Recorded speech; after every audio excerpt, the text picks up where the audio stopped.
Olá, meus amigos, minhas amigas, cumprimento vocês muito carinhosamente, recebo o meu abraço, meu agradecimento por estar comigo e prestigiando o meu trabalho. E hoje eu queria conversar com vocês sobre algumas coisas que vêm aqui me incomodando, né?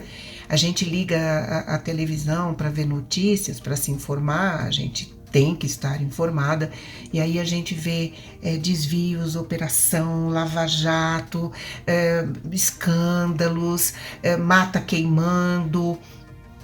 Gente, que momento é este? Que momento é este? E aí me ocorreu em conversar com vocês, se a sociedade não começar a exigir, não é? Que as coisas sejam tratadas, que a coisa pública seja tratada com mais seriedade. Na verdade, a gente assiste tanta coisa que nós temos que tomar consciência. Eu não digo por medidas drásticas, não. É consciência, é participação, é saber opinar, é cobrar, não é, das nossas autoridades uma postura não honesta e ética, porque isso é obrigação.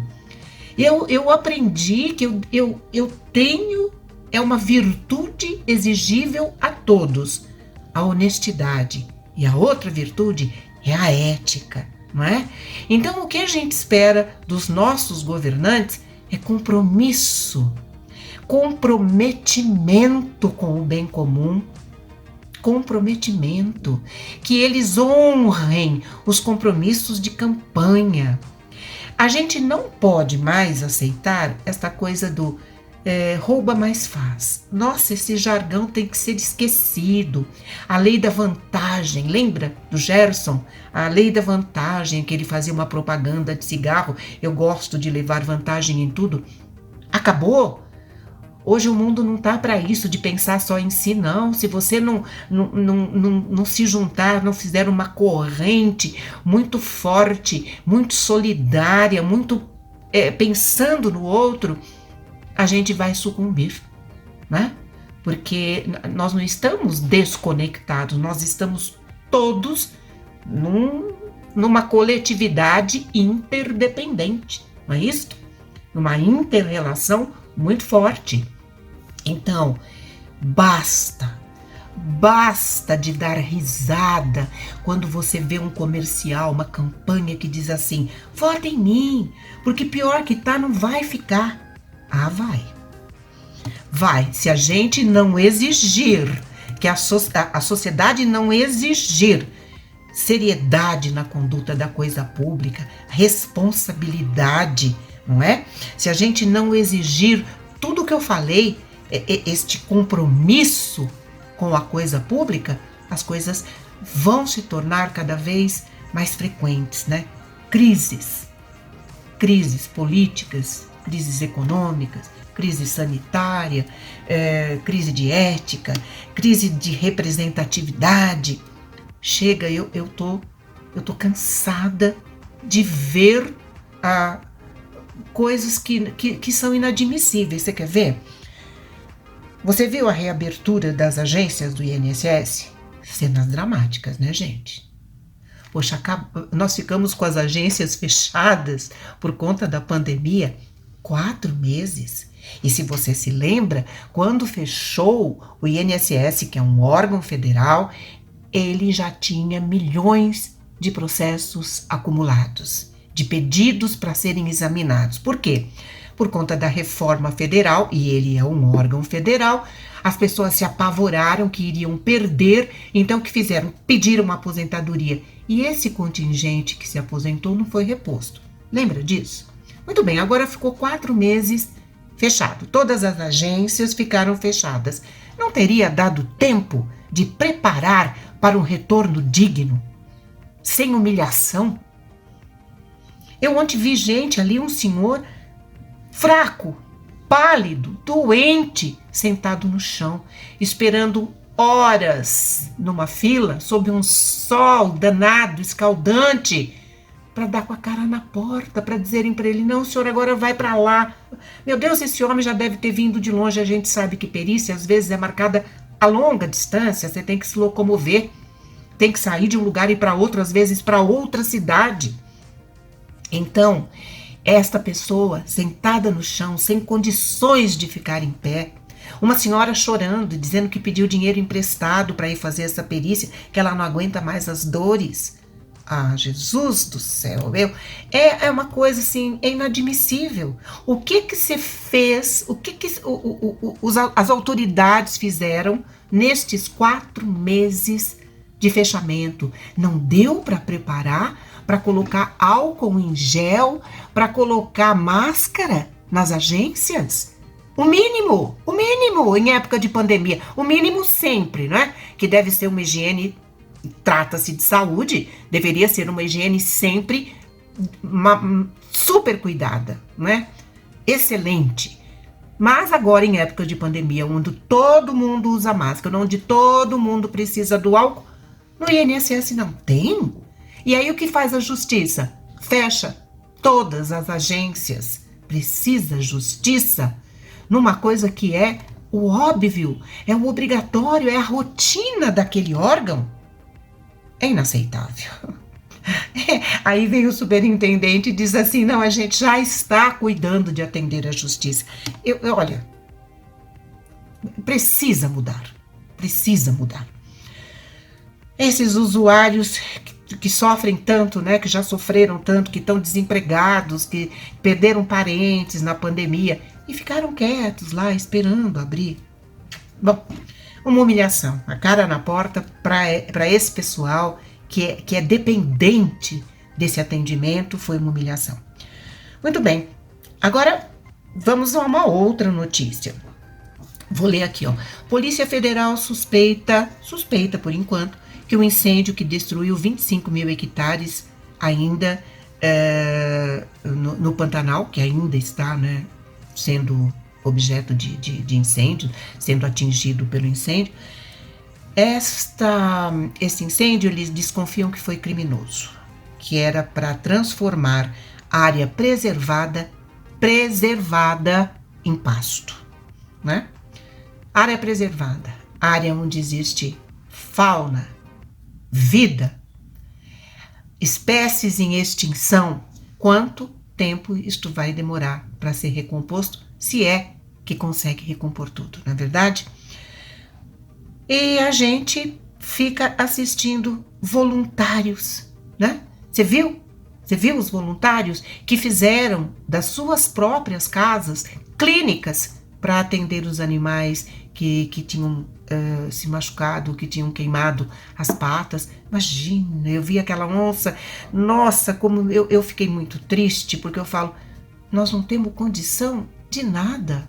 É claro que isso não acontece só aqui, está acontecendo lá nos Estados Unidos, no norte, né, da Califórnia, se não me engano, está pegando fogo em tudo.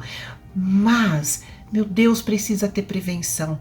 E hoje os Estados Unidos não são o melhor exemplo para a gente, porque o presidente de lá sempre está brincando com isso, não acredita na ciência, não é? Que o aquecimento está nos levando a isso. É claro, a gente sabe que tem aquecimento global, a gente sabe que está, e é normal passar por uma seca neste período. É um período que é previsível saber que a gente vai ter incêndio. O ano passado já aconteceram tantos, e no entanto, não tem prevenção, né? Acontece e a gente fala, tá fora de controle. Claro que tá fora de controle. Claro que tá fora de controle. Por que a gente não aguou, não molhou, não fez alguma coisa? Eu não sei, deve ter alguma técnica moderna de prevenção, eu digo, não é? É que falta a alegação, falta recursos para maior fiscalização. Foi suspeita, foi criminoso? Há uma suspeita? Cadê a fiscalização? Falta recurso para fiscalização.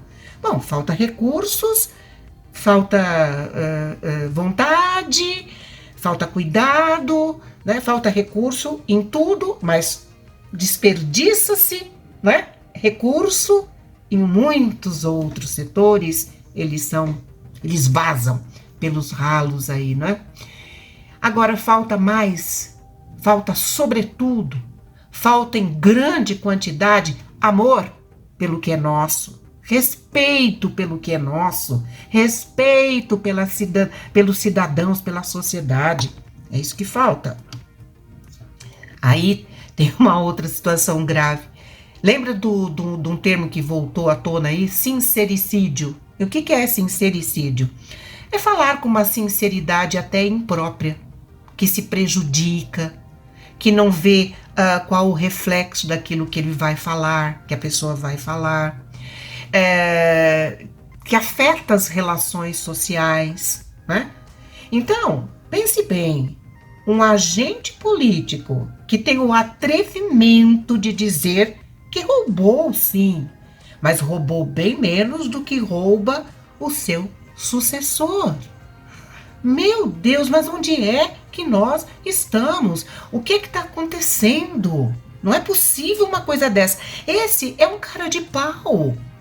Ele não devia estar na administração e, no entanto, ele está porque ele foi reconduzido pelo povo da cidade, não é?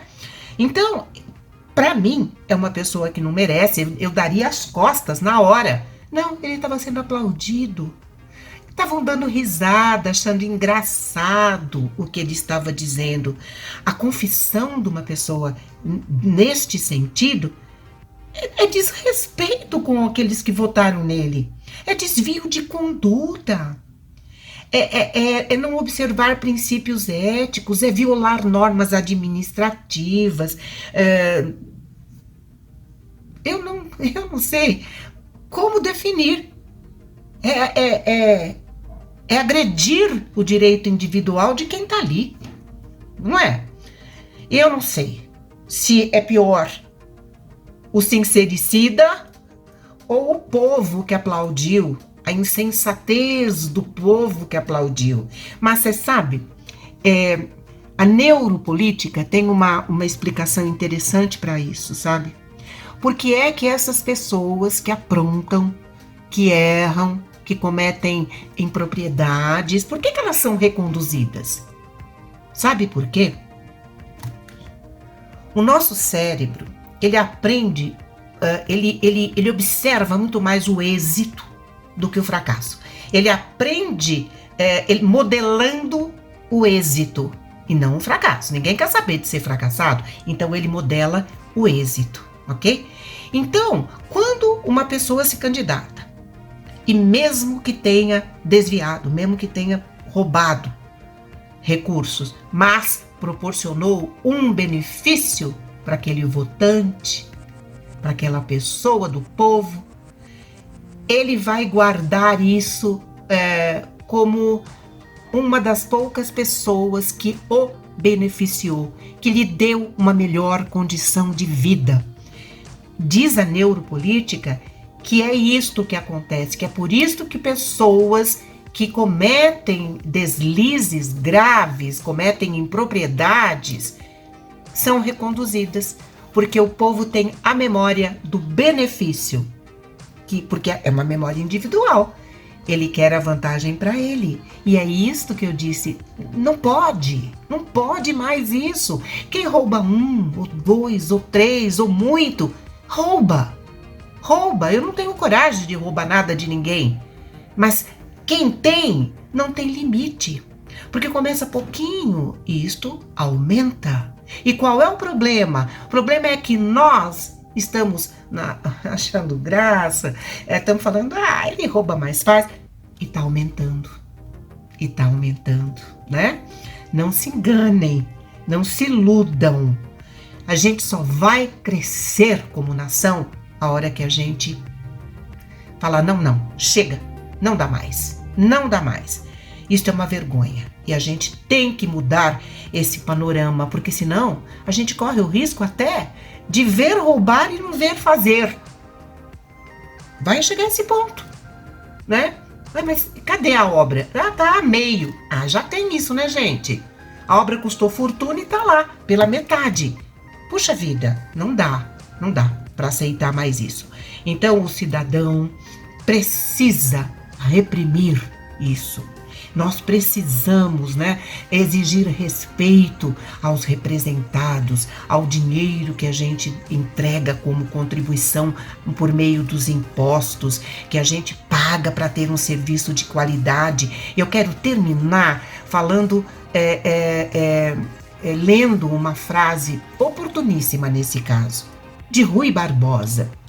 De tanto ver triunfar as nulidades, de tanto ver prosperar a desonra, de tanto ver crescer a injustiça, de tanto ver se agigantarem os poderes na mão dos maus, o homem chega a desanimar-se da virtude, a rir-se da honra e a ter vergonha de ser honesto. Pensa nisso. Vergonha de ser honesto.